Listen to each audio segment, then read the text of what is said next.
concentrate is in the digestion process. So now just here, what about the different kind of hormones?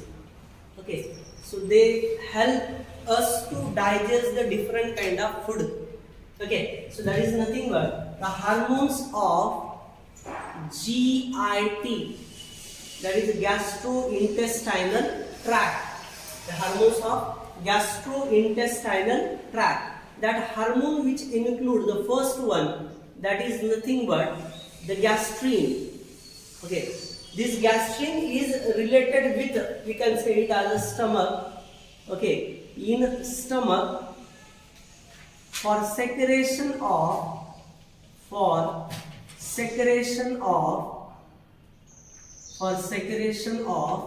gastric juice. Okay, so in stomach for the secretion of gastric juice, that gastrin which is very useful. The second one hormone is nothing but secretin. This secretin hormone which is produced by the duodenum part of small intestine. In duodenum,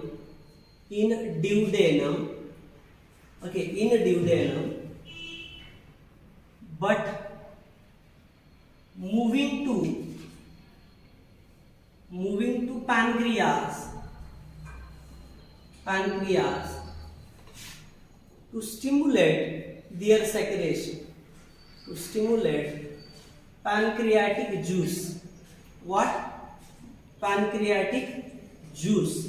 Pancreatic juice secretion वाढवण्यासाठी secretin असेल. The secretin for pancreatic juice, gastrin for gastric juice. How much gastric juice normally produced in our stomach? So it is even depends on our food, but normally the amount is 2 to 4 liter per day. 2 to 4 liter per day. Okay, so salivary secretion किती असेल? It is about 1 to 1.5 liter per day. Okay, so या पद्धतीने. Number third one hormone is nothing but gastrin, secretin, then that is nothing but we can say it as a cholecystokinin.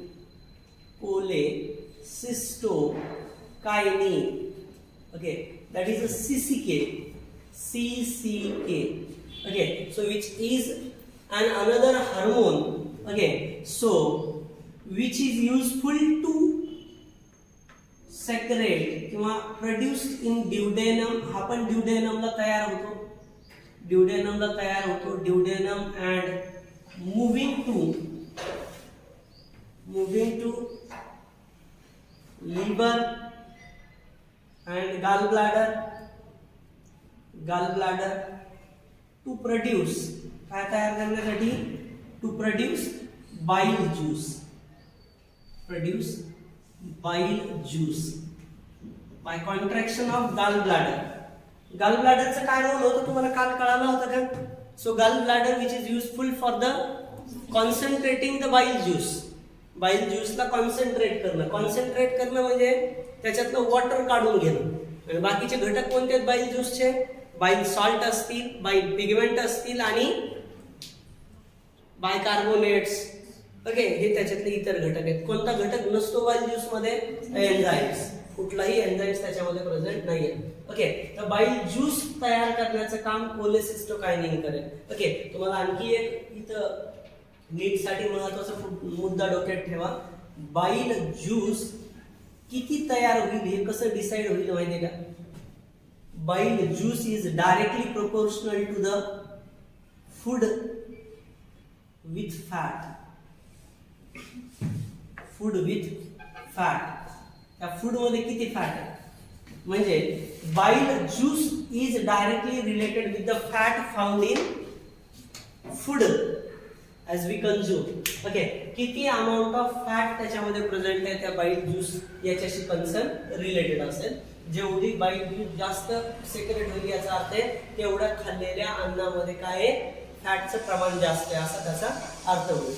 Okay, number 4. So enterogastrone enterogastrone काय करतो माहितीये का, stimulate the gastric secretion, that is intestinal secretion, sorry. So stimulate the intestinal juice, stimulate intestinal juice. Actually याच्या व्यतिरिक्त याच्यात अजून hormone असतात, villikinin to stimulate the mobility of villi to absorb the more substances, also having the pancreozymin which is useful to stimulate the secretion of pancreatic enzymes. नुसतं juice नाही, ते pancreatic enzyme वाढवण्यासाठी पॅनक्रिओझायमिन नावाचं असतं. ओके, ते पण आहे. पण ऍक्च्युली तुम्हाला एनसीईआरटी मध्ये जे दिलेले आहेत ते हे 4-5 दिलेले आहेत. लास्ट वन याच्यातला जो आहे त्यात GIP. GIP is nothing but the गॅस्ट्रीन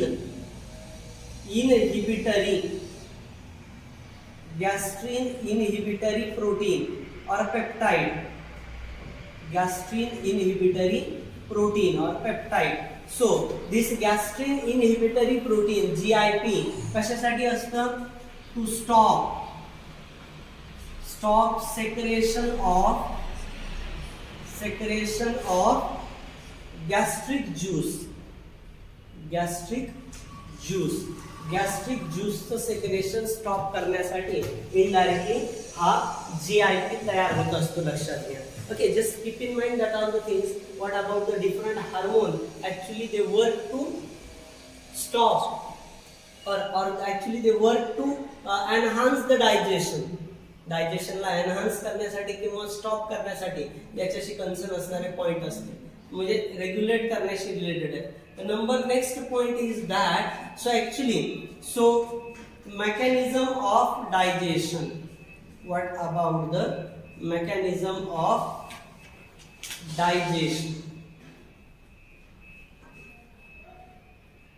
डायजेशनचा जो मेकॅनिझम आहे, सो द मेकॅनिझम ऑफ डायजेशनचा मेकॅनिझम बघूयात आपण.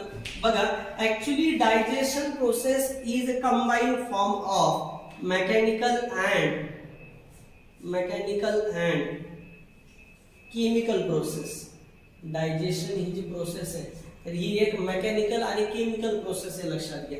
मेकॅनिकल याच्यामुळे की during that process that food which converted into the small pieces, okay, by cutting, shaving and crushing we just see it as a, okay. आणि chemical याच्यामुळे की during that process particularly that complex macrobiomolecules which are turn into the simple microbiomolecules, okay, non-absorbable components turn into the simple absorbable form. okay, तर याच्यामध्ये होतं, त्याच्यामुळे ही process जी आहे, so which is very important, ही अतिशय महत्त्वाची प्रोसेस असेल. Okay, so mechanism of digestion याच्याशी कन्सर्न पॉइंट असतील. Okay, so number next, so just here, so डायजेस्टिव्हच्या साईट काय असतील बघा. डायजेशन ऑकर्ड इन, कुठं कुठं होतं, digestion occurred in 3 different places, 1, 2 and 3. One is nothing but the mouth मध्ये होतं. Second one is nothing but the stomach, and the last one is nothing but the small intestine. Digestion is not seen in esophagus and large intestine आणि या ठिकाणी, so oesophagus मध्ये कुठलाही digestive event घडत नाही, लक्षात घ्या. या पद्धतीचा पार्ट होता. आता आपण एक एक बघूया. So what about is in mouth. So what will happen just here. In case of mouth, actually mouth मध्ये जर तुम्ही बघितलं, so in case of mouth that digestion is occurred. Okay, mouth मध्ये जे डायजेशन होतं ना, so that digestion is related with, we can say it as a carbohydrate only. Mouth मध्ये काय होतं, in case of mouth, because of the presence of सॅलिव्हरी amylase, this is also known as taurine. Is it clear? The alternative name to the salivary amylase is taurine. At pH 6.8, that is weakly acidic. Okay, या pH ला काय होतं माहितीये का, mouth मध्ये only 30% starch digested, okay, hydrolyzed, 30% starch hydrolyzed by using this salivary amylase into the maltose, that is a disaccharide, okay, disaccharide मध्ये conversion होतं त्यात, okay, disaccharide आहे, maltose कोण आहे, disaccharide आहे, which is made up of glucose and glucose molecules, ग्लुकोजचं combination झालं तर माल्टोज तयार होतो. आणि स्टार्च कोण आहे, starch is nothing but the polymer, या पॉलिमरचं रूपांतर, हे जे काही पॉलिसॅकराइड आहे, या पॉलिसॅकराइडचं रूपांतर in presence of particularly this salivary amylase which will turn into the maltose, as well as by using the lysozyme, the microorganism found in food also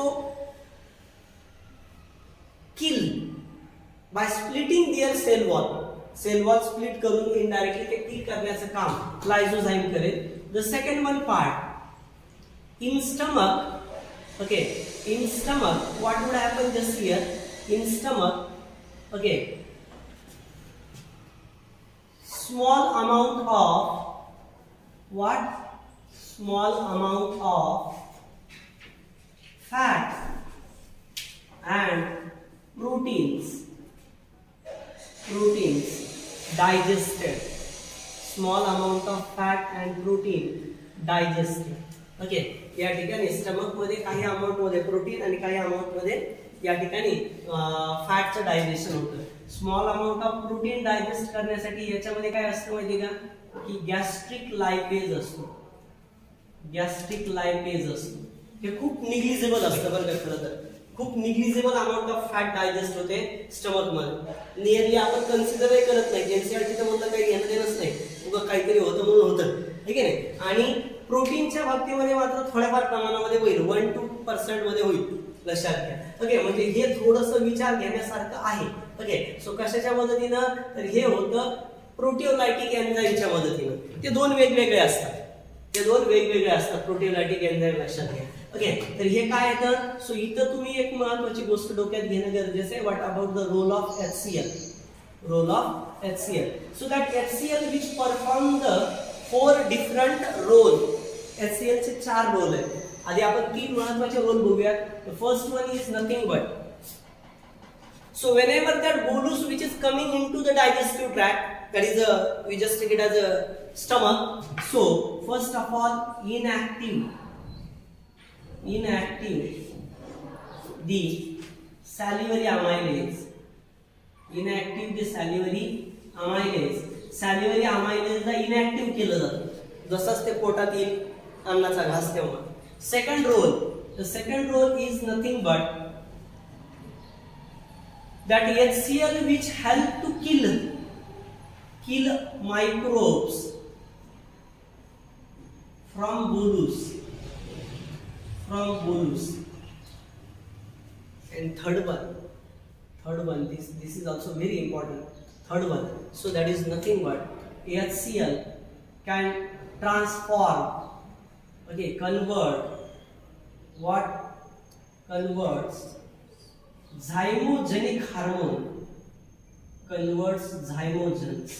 zymogens रूपांतर कशामध्ये करेल, ऍक्टिव्ह एन्झाईम मध्ये करेल. कोण आहे झायमोजन, तर झायमोजन आहेत, लक्षात घ्या, पेप्सिनोजन.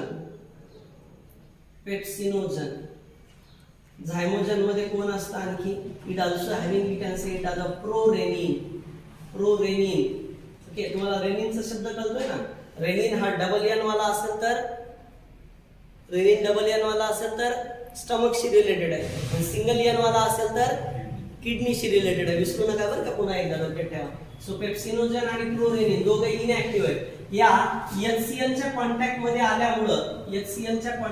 आल्यामुळं दोघांचं रूपांतर कशामध्ये होतं, ऍक्टिव्ह फॉर्म मध्ये होतं. Pepsinogen converted into pepsin and that prorenin converted into renin. Okay, पण प्रोरेनिन कुणामध्ये असतो, जनरली इन्फंट मध्ये, आणि हे लाईफ मध्ये नॉर्मली पूर्ण लाईफ मध्ये प्रेझेंट असतो. ओके, अडल्ट मध्ये पूर्ण लाईफ मध्ये प्रेझेंट असतो. हा काय करतो माहिती का, नॉर्मली प्रोटीनचं डायजेशन घडून आणतो, कोणत्याही प्रोटीन डायजेस्ट करतो. ओके, आणि हा जो काही प्रोरेनिन आहे, त्याचा रेनिन जो तयार झालेला आहे, हा रेनिन काय करतो, it just convert milk protein, हा फक्त काय करतो, digest milk protein, to digest milk protein.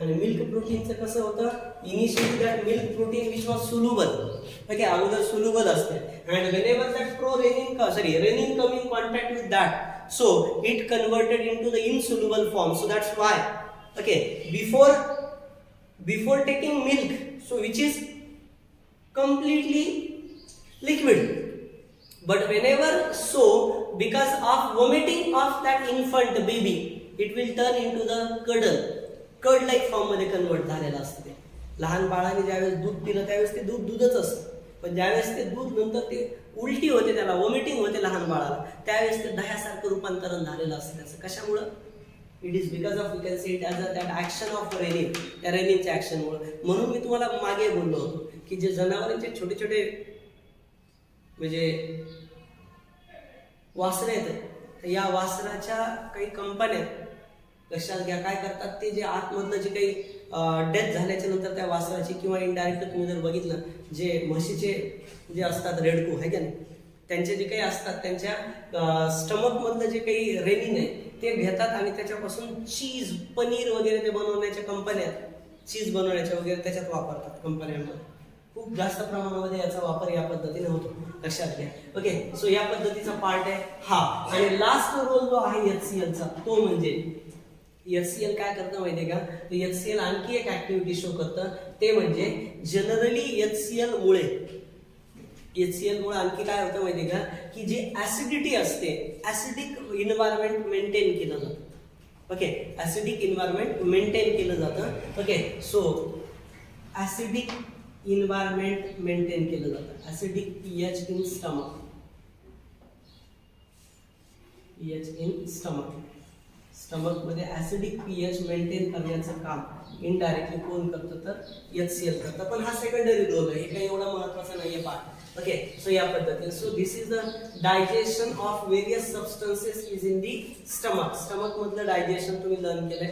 Okay, तुम्हाला माहिती आहे इथं काय होत असतं, नॉर्मली ज्या प्रोटीन्स असतात, कुठल्याही प्रोटीन्स असू द्या, या प्रोटीन्सचं रूपांतर बाय युजिंग दॅट एन्झाइम्स, हे ए असतील किंवा बी असतील, या प्रोटीनचं रूपांतर काय होतं, पेप्टाइड्स मध्ये होतं. पण या पेप्टाइड्स डायरेक्ट पेप्टाइड्स नसतात, याच्यामुळे यांना म्हणताना काय म्हणतो आपण, we call them as a peptones. Peptones म्हणजे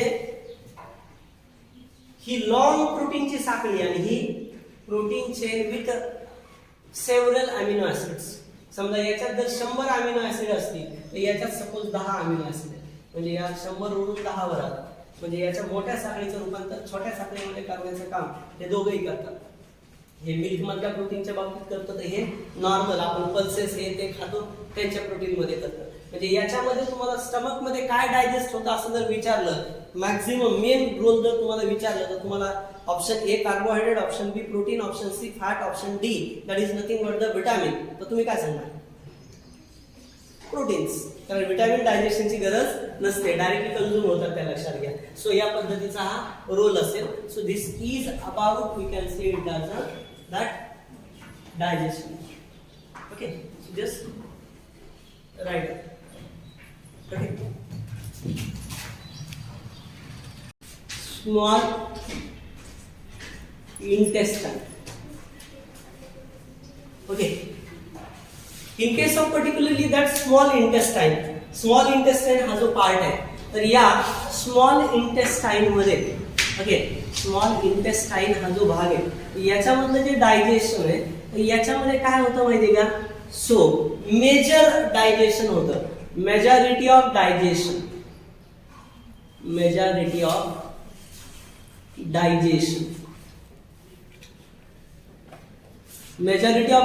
होतं याच्यामध्ये. ओके, त्याच्यानंतर अजून तुम्ही म्हणू शकता all kind of digestion. Okay, इथं होतं. सो मेन साइट कोण असते याच्यामध्ये, तर ड्युडेनम असते, ड्युडेनम मध्ये होतं. So this is the site of digestion. Okay, duodenum is a site of digestion, डायजेशनची साइट असेल, लक्षात घ्या. Okay, so what will happen just here, so in case of that duodenum, okay, in case of duodenum, that different enzymes are available for the digestion process. Okay, I'm just taking what about the first of all the component that is nothing but the digestion of carbohydrates.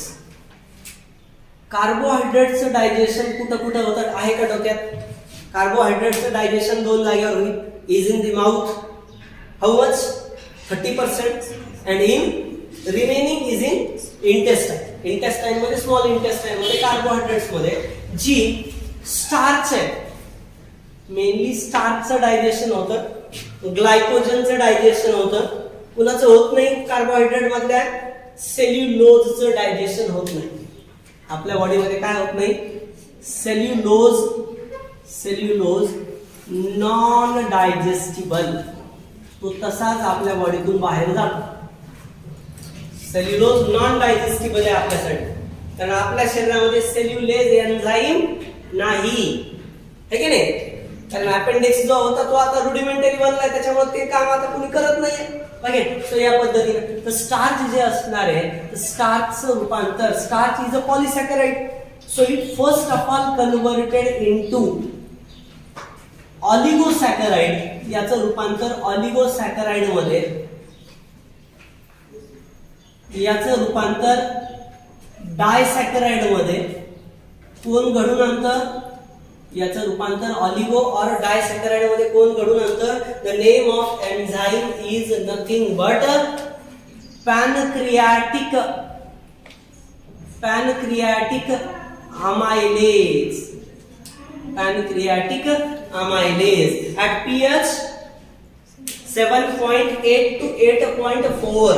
Okay, mouth मधलं digestion 6.8 ला होतं, acidic ला होतं. हे कसं व्हायला लागलंय? Basic ला व्हायला लागलंय. ओके, 7.8 to 8.4 या pH ला होणार आहे हे स्टार्चचं डायसॅकराइड. आता हे पॅनक्रियाच्या एन्झाईमने घडलं. आता ऑलिगोसॅकराइड, डायसॅकराइड जे तयार झालंय, दॅट डायसॅकराइड, हे जे डायसॅकराइड्स आहेत, या डायसॅकराइडचं रूपांतर कशामध्ये होणार आहे? मोनोसॅकराइड मध्ये होणार आहे. कशामध्ये होणार आहे? मोनोसॅकराइड्स मध्ये होणार. Disaccharide having 2 units of monosaccharide. डायसॅकराइडचं मोनोसॅकराइड कोण घडून आणतं? So it is catalysed by the intestinal juice. Intestinal, कारण तुम्ही एक गोष्ट डोक्यातच ठेवायची बघा, फायनल कन्व्हर्जन कोण घडून आणणार आहे? इंटेस्टाइनची ज्यूस घडून आणणार आहे.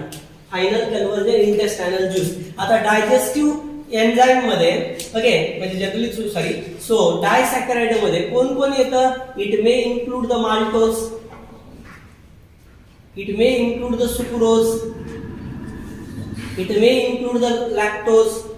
या तिघांपैकी कोणताही एखादा डायसॅकराइड इथं तयार झालेला असू शकतो.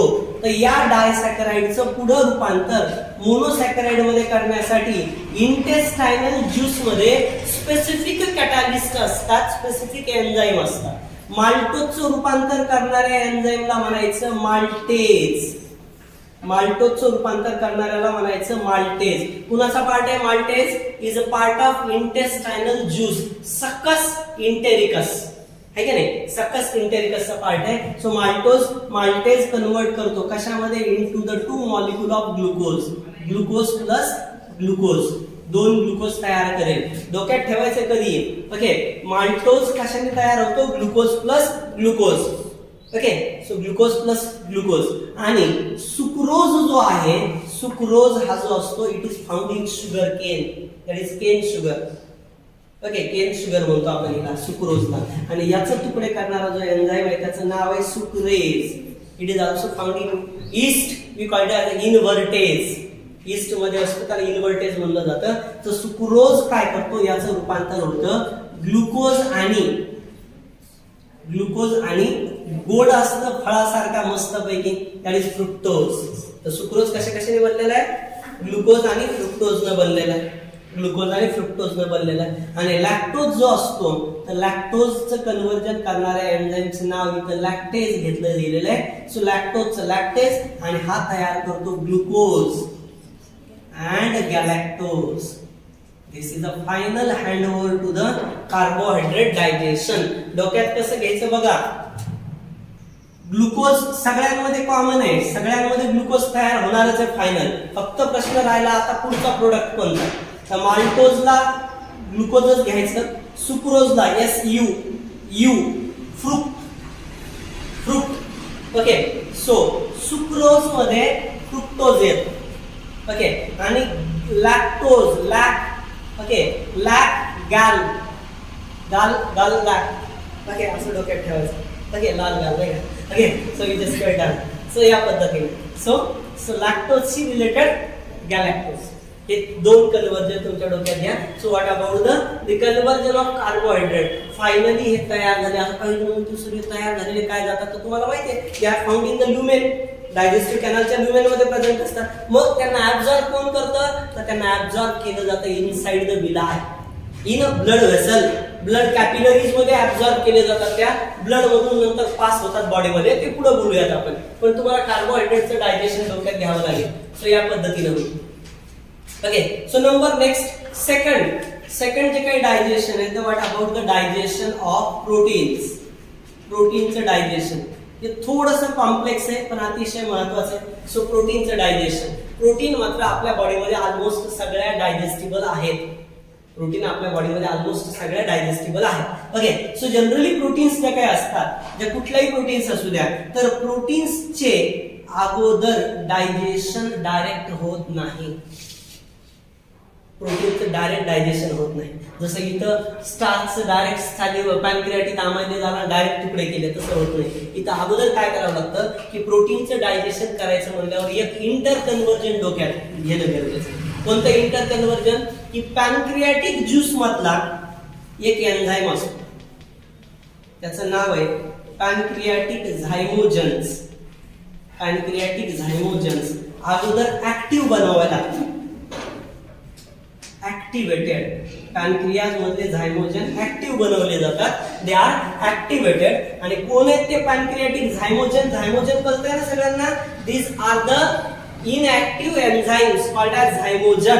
झायमोजन म्हणजे इनएक्टिव्ह एन्झाइम. कोण आहे याच्यामध्ये, नाव आहे ट्रिप्सिनोजन.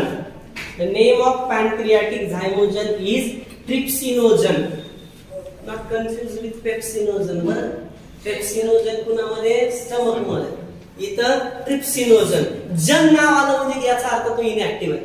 तर याचं ऍक्टिव्हेशन घडून आणण्याचं काम, याचं हा इनएक्टिव्ह आहे, बिनकामाचा आहे, काम चुकार आहे. या इनएक्टिव्हला काय केलं, त्या इनएक्टिव्हचं ऍक्टिव्ह फॉर्म मध्ये कन्वर्जन करण्याचं काम. या इनएक्टिव्हचं ऍक्टिव्ह म्हणजे कोण आहे, ऍक्टिव्ह आहे ट्रिप्सिन.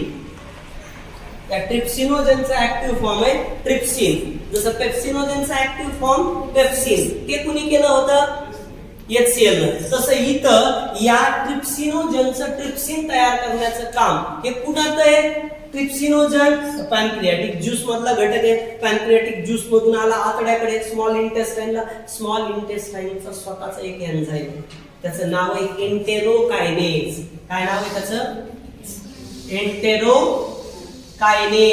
नावातच आहे, त्याच्या डोक्यात घ्यायची गरजच नाही बाकी. एंटेरॉन म्हणजे इंटेस्टाइनचा. तर एंटेरोकायनेज कुणाचा एन्झाईम आहे, the enzyme of intestinal juice सकस इंटेरिकस. तर ट्रिप्सिनोजनचं ट्रिप्सिन कन्वर्ट करण्याचं काम हा करणार आहे. एंटेरोकायनेज काय करणार आहे, तर ट्रिप्सिनोजनचं ट्रिप्सिन करणार आहे. आणि एकदा काय तुमचा ट्रिप्सिन तयार झाला, तर ट्रिप्सिन तयार झाल्याच्या नंतर हा ट्रिप्सिन काय करतो, बाकीच्यांना म्हणतो तुम्ही टेन्शन घेणं सोडा, आता मी आहे, मी करतो काय करायचं. हा ट्रिप्सिन काय करतो की या पॅनक्रियाटिक ज्यूस मधले अजून काही इनएक्टिव्ह असतात. कोण असतात इनएक्टिव्ह, तर याच्यामध्ये असतात कायमोट्रिप्सिनोजन.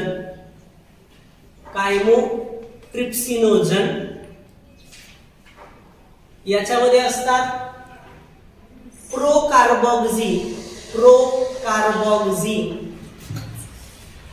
Procarboxy peptidase. ओके, हे इनएक्टिव्ह असतात. यांना हा ट्रिप्सिन काय करतो तो समजून सांगतो की बाबा आपण इतक्या दुरून आलोय, असं बिना कामाचं बसणं बरं नाही. तुम्ही काय करा, मला बघा मी पण इनएक्टिव्ह होतो, पण मला यांनी सांगितलं की कामाधंद्याला लागणं म्हणजे बरं असतं. तर हे लागलं कामधंद्याला. ओके, तुम्हाला मी सांगतो तसं ऐका. तर हा ट्रिप्सिन काय करतो, या दोघांना कामधंद्याला लावतो. म्हणजे इनॅक्टिव्ह असतो त्याला काय करतो, तो ऍक्टिव्ह फॉर्म मध्ये करतो. तर तुम्हाला विचारलं की या इनॅक्टिव्ह झायगोजनला रूपांतरण कोण करतो, तर तुम्ही सांगणार ट्रिप्सिन करतो. पण ऍक्च्युअली ट्रिप्सिन कुणाचा भाग आहे, तो सुद्धा पॅनक्रियाटिक ज्यूसचाच आहे. पण त्याला कोणी ऍक्टिव्ह केलंय, तर त्याला ऍक्टिव्ह केलं इंटेस्टायनल ज्यूसच्या भागाने. ओके, सो या पद्धतीनं सो हे ट्रिप्सिन मुळे काय झालं, या कायमोट्रिप्सिन आणि प्रोकार्बोक्सिपेप्टिडेजचं रूपांतर या कायमोट्रिप्सिनोजनचं रूपांतर झालं कायमोट्रिप्सिन मध्ये. कशामध्ये झालं, कायमोट्रिप्सिन मध्ये.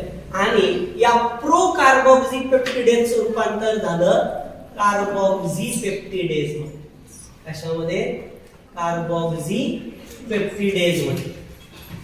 ओके, तर असे इकडे एन्झाईम तयार होतील. आणि आता हे काय करतात माहितीये का, हे कायमोट्रिप्सिन वगैरे प्रोकार्बोक्सिपेप्टिडेज वगैरे जे प्रोटीन्स असतात, या प्रोटीन्सचे तुकडे हा ट्रिप्सिन सुद्धा, या ट्रिप्सिन आणि ह्या कायमोट्रिप्सिन हे काय करतात, हे ट्रिप्सिन असेल किंवा कायमोट्रिप्सिन असेल, हे काय करतात माहितीये का, हे तयार करतात प्रोटीनचे रूपांतर पॉलीपेप्टाइड्स मध्ये. पॉलीपेप्टाइड्स म्हणजे मी आता तुम्हाला सांगितलं, याच्यात जर समजा 200-400 अमिनो ऍसिड असतील तर याच्यात 550 असतील, थोडे कमी अमिनो ऍसिड, त्याच्यापेक्षा कमी असतील. So we call them as a peptones. Okay, तर आपण पेप्टोन्स म्हणतो. ओके, पेप्टोन्स असतात. सो पॉलीपेप्टाइड्स आणि पेप्टोन्स फॉर्म होतील. आणि फायनली हे जे काही पॉलीपेप्टाइड्स आणि पेप्टोन्स आहेत, तर या पॉलीपेप्टाइड आणि पेप्टोन्सचं रूपांतर पुढं हा कार्बोक्सिपेप्टिडेज कशामध्ये करतो, इनटू दी डायपेप्टाइड्स मध्ये करतो. Into the dipeptides. At the end तुम्हाला तर माहिती आहे, शेवट मालकालाच करावा लागतो. ज्यांच्या जाग्यामध्ये कार्यक्रम आहे त्यांनाच बघावं लागतं. राहिले शेवटी भांडे धुणे कुंडे हे जे राहतात ते शेवटचं कार्य. तर शेवटचं कार्य काय, जे डायपेप्टाइड साखळ्या तयार झाल्यात ना प्रोटीनच्या, डायपेप्टाइड म्हणजे किती, 3 अमायनो ऍसिड आहेत त्याच्यामध्ये, 2 पेप्टाइड बॉन्ड आहेत, 1 2 3. किती पेप्टाइड बॉन्ड, इथे एक पेप्टाइड बॉन्ड आणि इथे एक पेप्टाइड बॉन्ड. किती अमायनो ऍसिड, 3 अमिनो ऍसिड असतात डायपेप्टाइड मध्ये. तर या डायपेप्टाइडचं रूपांतर फायनल करण्याचं काम कोण करतं, या सकस इंटेरिकस म्हणजे त्याच्या जागेवरचा जो एन्झाईम आहे, त्या मेन मालक जो आहे त्या जागेचा, जिथे ही प्रक्रिया चालू आहे त्या जागेचा जो मालक आहे तो इंटेस्टायनल ज्यूस. तर या इंटेस्टायनल ज्यूस मधला कोण, याचं नाव आहे डायपेप्टिडेज. एन्झाईमचं नाव हा डायपेप्टिडेज. याचं रूपांतर करतो मोनोपेप्टाइड मध्ये, म्हणजे अमिनो ऍसिड वेगवेगळे करतो. फायनली डायपेप्टिडेज असेल किंवा मोनोपेप्टिडेज असेल, whatever we use the term. So finally amino acids form. काही जण म्हणतील सर ते शेवटचं एक राहतं ना शेंड्याचं, ते कोण काढतं, तर तो हे काढतो बरं का. हे एक अँटिडोट आहे. शेंड्याचं अमिनो ऍसिड जर तुम्हाला विचारलं की कोण काढेल, तर ते काढून टाकण्याचं काम कोण करतं, तर कार्बोक्सिपेप्टिडेज काढेल. एखाद्या साखळीमध्ये इंडचं जे अमिनो ऍसिड आहे ते काढून टाकण्याचं काम कोण करेल, तर कार्बोक्सिपेप्टिडेज करेल. ओके, तर असं अमिनो ऍसिड्स फॉर्म होतात. And finally amino acids which are absorb through active as well as passive method. Absorption दोन्ही पद्धतीने होतं विलायमध्ये, ऍक्टिव्ह किंवा पॅसिव्ह मेथडने होतं. सो हे झालं what about the digestion of protein. Now just here, so about the third one. What? Third one is nothing but the digestion of nucleic acid. घेऊ आधी nucleic acid.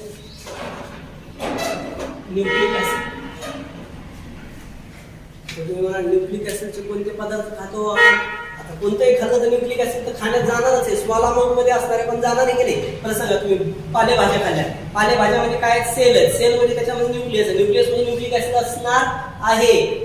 लक्षात घ्या. ओके, सो या पद्धतीने. पण तुम्ही म्हणा हा मेजर नाही ना घेतला आपण, ऑफकोर्स बरोबर आहे. तुम्ही फूड मधले मेजर सोर्स कोणते घेतलेत, तुम्ही फूड मधले मेजर घेतले, कार्बोहायड्रेट, प्रोटीन्स आणि फॅट, हेच मेजर आहे. हे मायनर क्वांटिटी मध्ये जरी असेल तरी देखील तुम्ही जनरली बघितलं तर हा देखील इनडायरेक्ट, हा it is not part of balance diet. हा बॅलन्स डाएटचा काही पार्ट नाही आहे, लक्षात घ्या. ओके, सो या पद्धतीने. सो जनरली न्यूक्लिक ऍसिडचं डायरेक्ट कन्व्हर्जन होतं कशामध्ये, न्यूक्लिक ऍसिडचं डायरेक्ट कन्वर्जन होतं into the nucleotides. Very good. Into the nucleotides. आणि कोण घडून आणतं हे conversion? This conversion is catalyse by the pancreatic juice. Pancreas मध्ये असलेला pancreatic okay pancreatic nuclease enzyme. तुम्ही एक गोष्ट लक्षात घ्या, सगळ्या प्रोसेस सुरुवात कोण करायला लागले? Pancreatic juice. डायजेशनची सुरुवात फक्त इथे ऍक्टिव्ह केलं, पण सुरुवात कोण करायला लागले? तर पॅनक्रियाटिक ज्यूस. फक्त फॅट सोडतात. फॅटची सुरुवात कोण करतं डायजेशनला? बाईल ज्यूस. यात बाकी सगळ्यांची सुरुवात कोण करतं? तर पॅनक्रियाटिक ज्यूस. तर पॅनक्रियाटिक न्यूक्लियस असतो तो न्यूक्लिओटाइड तयार करतो. अँड ऍट द एंड हे जे न्यूक्लिओटाइड तयार झालेले आहेत ना, हे न्यूक्लिओटाइड, या न्यूक्लिओटाइडचं रूपांतर, हे जे न्यूक्लिओटाइड्स असतात या न्यूक्लिओटाइड्सचं रूपांतर न्यूक्लिओसाइड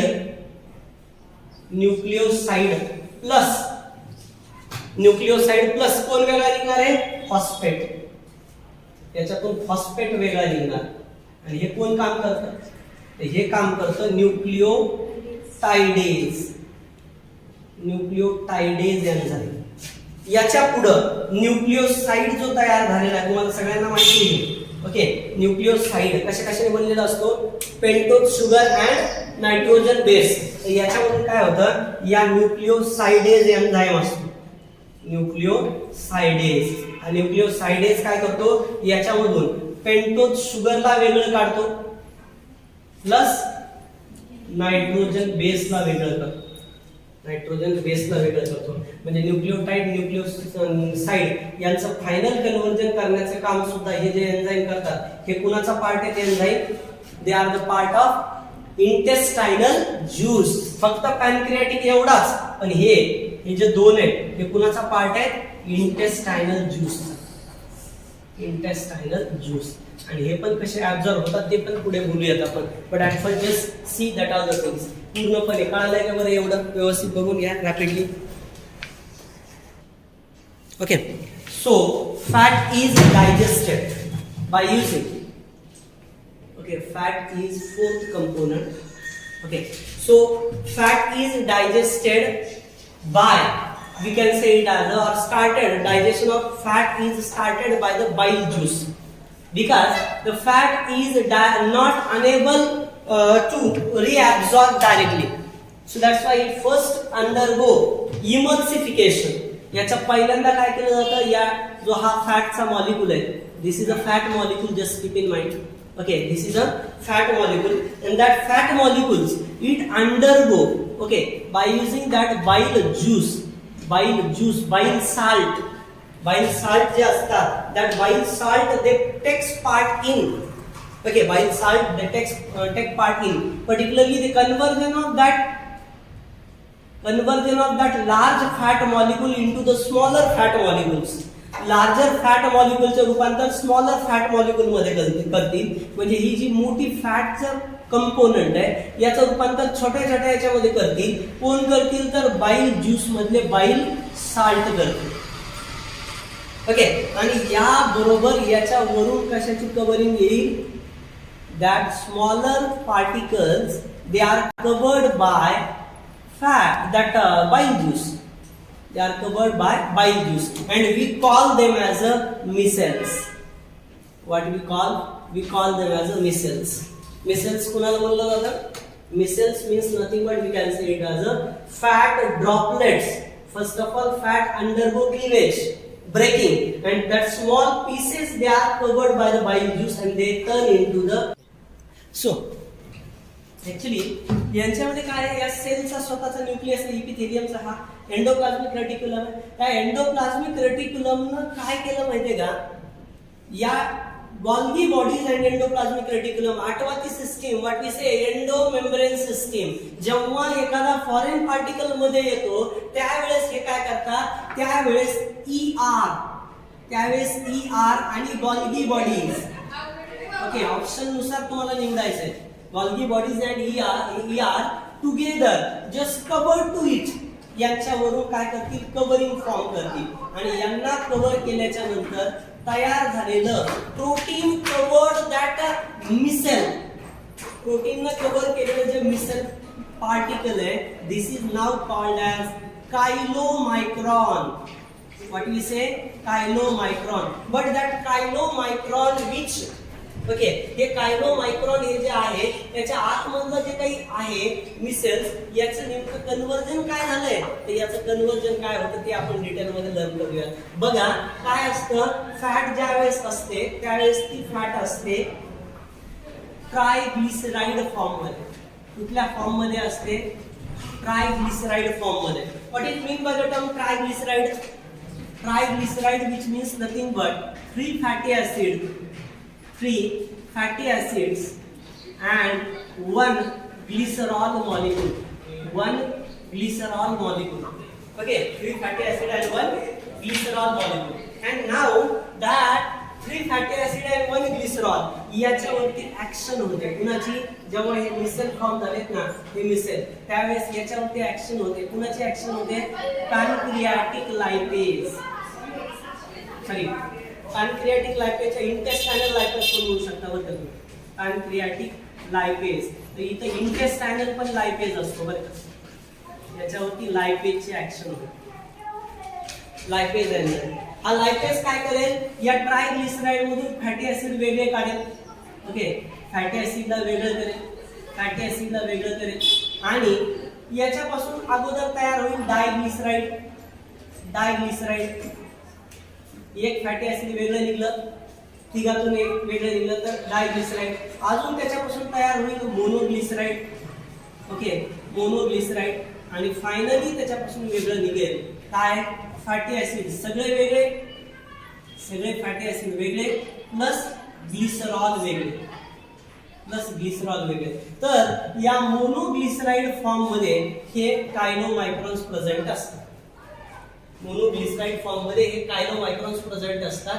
हे झालं त्याचा डायजेशनचा भाग. ओके, लायपेजच्या प्रेझेन्स मध्ये इनडायरेक्टली याचं कन्व्हर्जन या पद्धतीने होईल.